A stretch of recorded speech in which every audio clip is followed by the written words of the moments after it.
Bonjour à tous les amis. Aujourd'hui, je vais faire travailler votre mémoire. Ça va, on va pas remonter très loin. Rappelez-vous quand des trafiquants à Cavaillon dans le Vaucluse avaient installé des jeux gonflables dans le quartier directement. Vous vous souvenez de ça?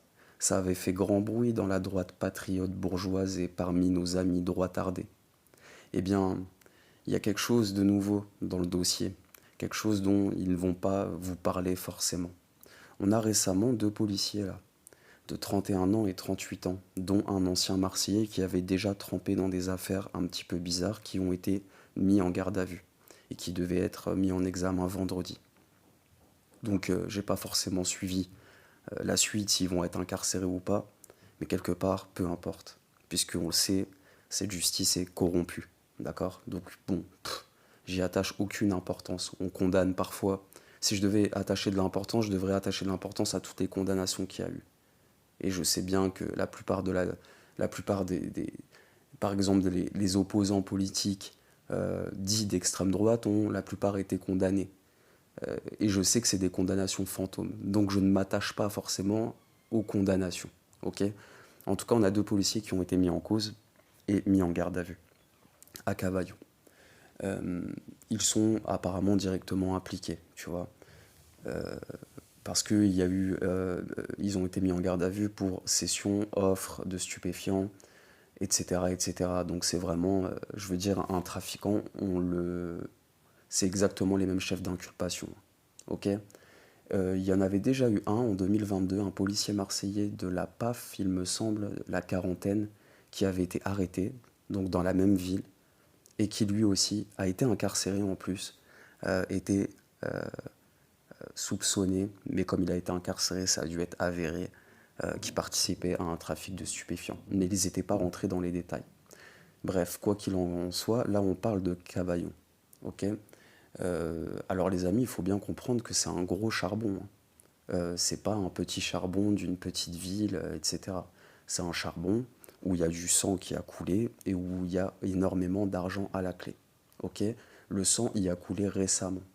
Et où on a toute une population qui vit, je veux dire, l'enfer, parce que d'une, ils se font racketter par des bailleurs sociaux, hein, qui en ont rien à foutre de les faire vivre parmi les narcotrafiquants.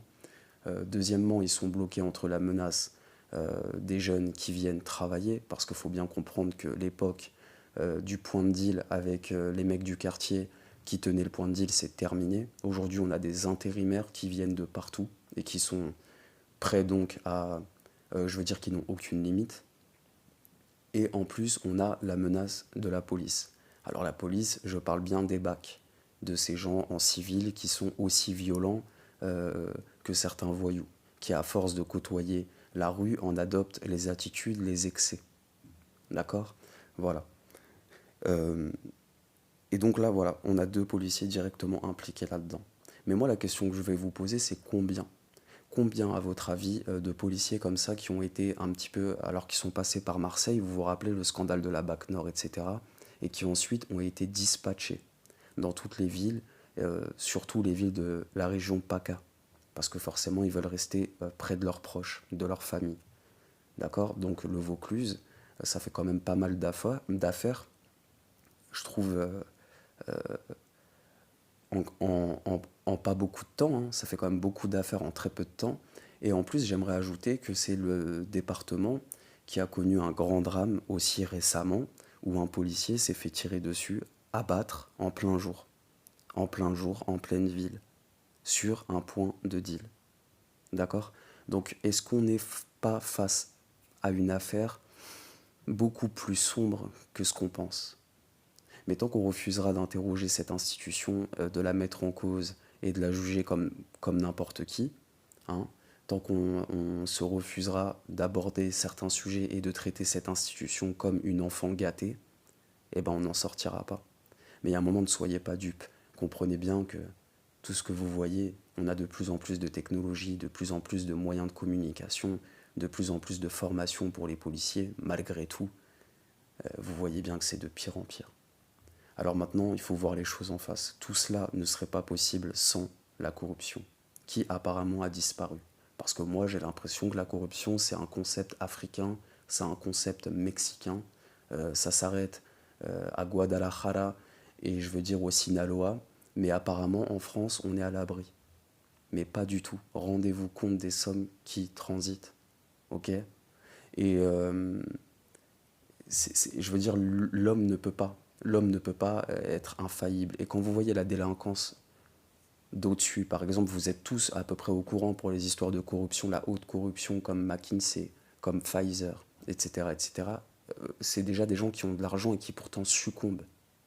Alors comment voulez-vous que le petit policier dépressif, mal rasé, qui se rend compte que depuis 20 ans il se bat contre un système qui finalement le dépasse, dépasse tout le monde, comment voulez-vous qu'il ne succombe pas? Il faut voir la réalité en face, les amis. Et moi je vous demande, combien à votre avis qui ont cette culture de la police marseillaise, et il n'y a pas qu'à Marseille, hein, c'est une façon de parler, ont été dispatchés et aujourd'hui ont la main mise. Peut-être même participent à des règlements de compte, peut-être donnent des noms d'indicateurs, de trucs, de machins, des renseignements, des choses comme ça. Combien à votre avis? Est-ce qu'il va falloir attendre à chaque fois l'affaire qui éclate? Parce que dites-vous bien que pour une affaire qui éclate, il y en a 50 qui passent sans problème. D'accord? Euh, Qu'est-ce que je pourrais vous conseiller un petit peu? Si vous êtes intéressé un petit peu, alors là c'est de la fiction bien sûr, mais c'est quand même intéressant parfois quand vous connaissez pas ce milieu. Euh, je vais vous conseiller deux séries. Alors comme ça, hein, c'est vraiment pour là, faut pas un peu de recul, hein, les amis. Mais deux séries là, vu qu'on est, c'est le week-end, qui traitent un petit peu comme ça des trafics de stupéfiants modernes à notre époque et qui sont très intéressantes à regarder. La première, ce sera Mokro Mafia. Je vous la conseille. Elle est un petit peu sombre, un petit peu, mais c'est si vous voulez vous comprendre un petit peu comment ça se passe, comment il y a des destins qui peuvent basculer ou comment peut se passer le trafic de stup maintenant à notre époque, euh, autrement que par les reportages policiers, que par voilà. Euh, je vous conseille Mokro Mafia et sur Netflix, je vous conseille Top Boy. Alors là, c'est plutôt la Mokro Mafia, c'est plutôt sur le, euh, c'est plutôt en rapport avec la France, la Belgique et la Hollande et le Maroc. Et Top Boy, ce sera plus en rapport avec l'Angleterre. Mais c'est très intéressant. C'est voilà. Les amis, je vous laisse là-dessus. N'hésitez pas à dire ce que vous en pensez. Et puis prenez soin de vous. On se retrouve bientôt.